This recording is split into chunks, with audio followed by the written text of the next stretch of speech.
And there it is, signed by the DA and stamped, showing they lost the case. And they lost it, and they paid And you I what? sued them. And what did you win?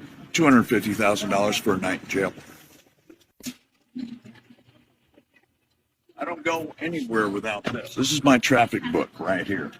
And if you read down below, public servant officer, it pretty much says to him, when a cop pulls me over, you're losing potato chips.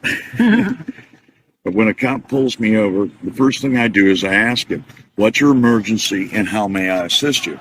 And he's going to ask for my driver's license and insurance or whatever. And I said, well, before we go there, I need you to fill this out. And I take that sheet of paper out of there and hand it to him. Before we can go any further, you need to fill this out. Once he reads this, it already puts him on notice that I'm not playing games with him. Then you open up the book,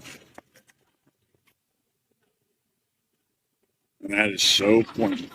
And here's the case I won against Harris County. Harris County, I always take my name out because I'm not going to give my name until you can give me what's called, and police always call it, it's RAS. What's your RAS? And they automatically assume I'm a cop because I'm using their lingo. And what RAS stands for, reasonable articulable suspicion that I've committed a crime. Okay? You don't have that? Okay, what's your SAF? Single articulable fact. Well, you don't have that either? Okay, you've just basically said that there's no reason to pull me over because you haven't seen a crime. Okay, here's the case I won against Harris County. You can see the stamps and date. And they ended up buying me a brand new Porsche 911 Turbo all-wheel drive convertible with them pulling me over and letting me spend a night in jail. So, and here's the lawsuit, and I've got these for everybody to see. And you can see that it's all put together.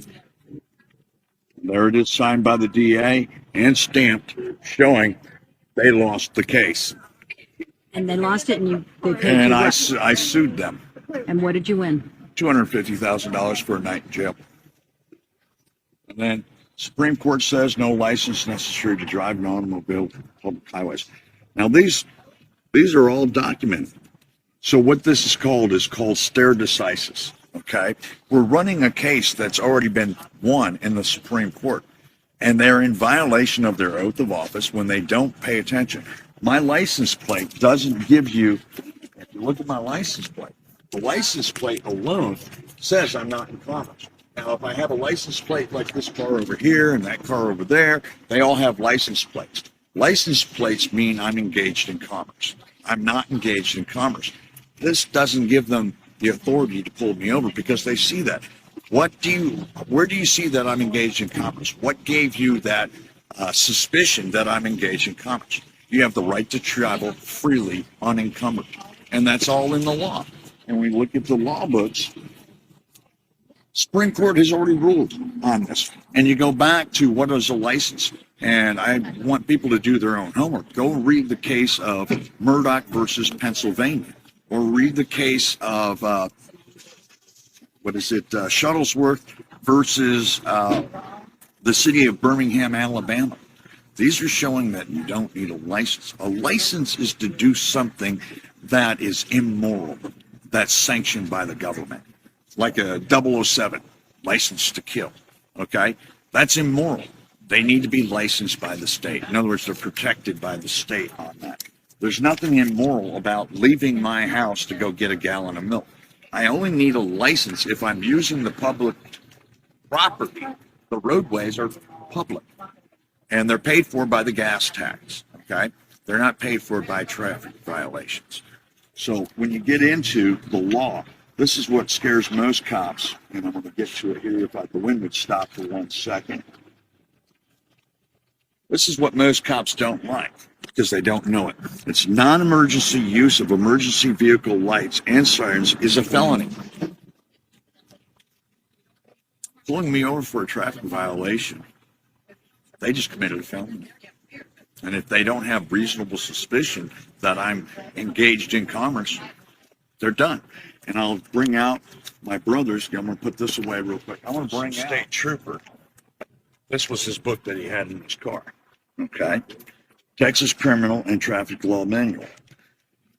I went to his car and I made him read this, and you're going to love this. This is out of their own law books. This is the LexisNexis. And it says under section 502.003, registration by political subdivision prohibited, except as provided by subsection B. A political subdivision of this state may not require an owner of a motor vehicle to register the vehicle, pay a motor vehicle registration fee, or pay occupational tax or license fee in the connection with the motor vehicle. This section does not affect the authority of a municipality to, right here, license and regulate the use of a motor vehicle for compensation. So if I'm not engaged in compensation, being paid to go from point A to point B, I don't need a driver's license. I don't need to register my automobile. And it is an What about automobile. Massachusetts? All traffic codes are pretty similar because they're all federal. They're pretty much the Is same. a copy of Massachusetts? It's going. You can Online? find it, and I will tell you. Go to like Amazon or eBay and buy a used one. My brother had to pay $300 for this book.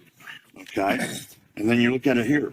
Imposed a permit fee or street rental charge for the operation of each motor vehicle, okay, used to transport passengers for compensation. So who needs a driver's license? A taxi driver?